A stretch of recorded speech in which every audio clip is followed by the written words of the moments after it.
我哋練習國理練習1.3音符響五線譜中嘅寫法。OK 嗱，五線譜咧就係我嚟表示出嗰六個粒音有幾高嘅高低嘅。咁我哋就通常下邊開始數起1、2、3、4、5線，同埋1、2、3、4間。OK， 每一線同每一間咧入邊都可以擺一個音嘅喎。嗱，呢度已經有個印刷嘅例子啦。OK， 由於五線構成嘅譜表咧，淨可以記錄到9個音符，咁唔夠嘅，咁所以我哋會有上加線同下加線啦。咁遲啲我哋會探討下呢個問題嘅。而如果譜表上面係有嗰啲音符係有支棍嘅話咧，就要注意個支棍嘅方向。通常我哋去到中間，即係嗰粒音，如果中間線以下嘅話咧，支棍向上；中間線以上嘅音咧，就支棍向下。如果嗰粒音喺正第三線嘅話咧，咁就冇乜所謂嘅。OK， 而畫音符嗰陣小心啲喎，唔好超過底下條線，因為下邊條線即係線以下嘅音符係有意思嘅喎。呢個咧，我唔知你嗰個音喺線上邊咧、線下邊定線中間，好難搞，咁好難辨認嘅。咁所以咧，即使係你手寫都冇印刷咁靚咧，你都要畫得清清楚楚咁樣畫。OK， 咁樣畫。而如果要加線嘅話咧，一樣啦。嗱，啲加線唔好懶一次過穿過晒，因為中間呢個位置我都唔知你諗住點算。OK， 到隔離啦。加線唔好向上向橫傾斜，亦都唔好太過大空間，因為呢個加線理論上係我嚟當五線唔夠用嘅時候你加㗎嘛。咁如果你個空間根本就大過呢五線嘅話，咁咪核突咯，唔清楚咯。OK， 而音符嘅上面唔需要加線㗎，因為呢個音符已經喺最上面條線啦，再加埋多餘咯。OK， 向下一樣啦。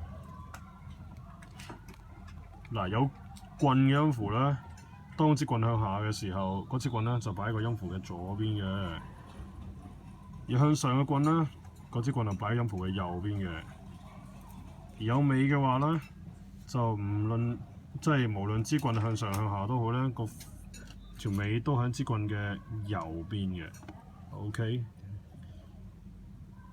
呢度啦，支棍唔好太長，大約去到橫跨1、2、3、4個空格就夠啦，亦都唔好太短。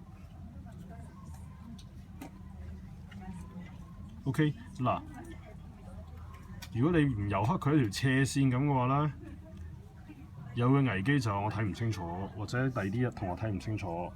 咁你睇下有咩方法令到佢呢一粒黑色就至少可能你唔想油得咁黑都唔緊要，但至少一定唔係一個斜線，咁我睇唔到。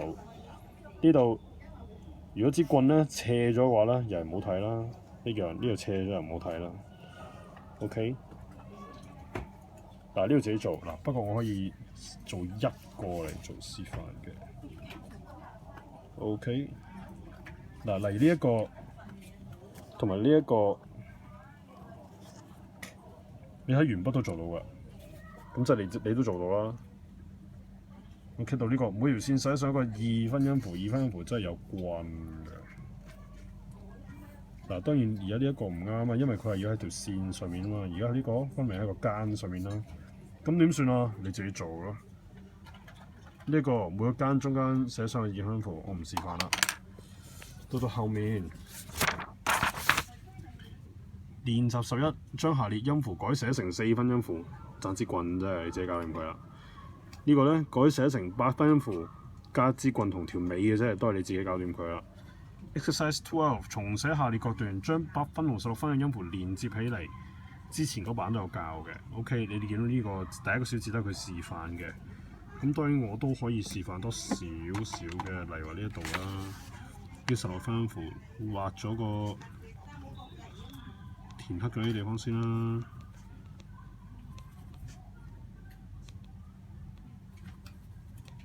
OK， 跟住咧畫翻支棍落去啦，